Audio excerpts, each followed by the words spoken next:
Surtout, ne pas penser que ce sera simple. Ce sera difficile, c'est un environnement instable pour lequel il faut absolument prévoir dès maintenant des plans qui prennent en considération le scénario le plus difficile, c'est-à-dire celui d'un échec. Cela paraît déraisonnable, cela paraît irréaliste, mais nous sommes dans une situation où le déraisonnable, où l'irréalisme domine. Et donc tout est possible.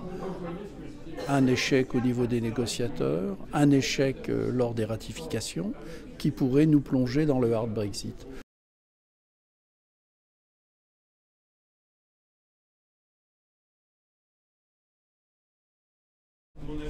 Contrat, propriété intellectuelle, sociale, évidemment logistique, et j'inclus là-dedans les droits de douane, la TVA, les procédures TVA qui vont changer, tout ce qui concerne la vie de l'entreprise pour ses expatriés, la fiscalité des groupes, la situation des filiales.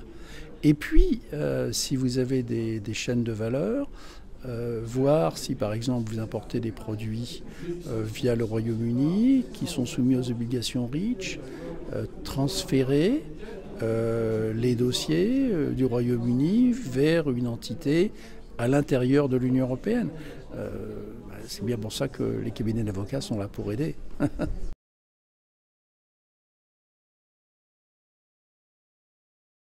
Il ne faut pas oublier que le Royaume-Uni, il y a autour de 750 accords internationaux auxquels ils font partie. Il semblerait quand même qu'on s'oriente vers une phase de transition. Pendant cette phase, justement, le Royaume-Uni peut renégocier ces différents contrats parce que sinon, il y a le flou et l'insécurité la plus totale qui est jamais bon pour les affaires, bien évidemment.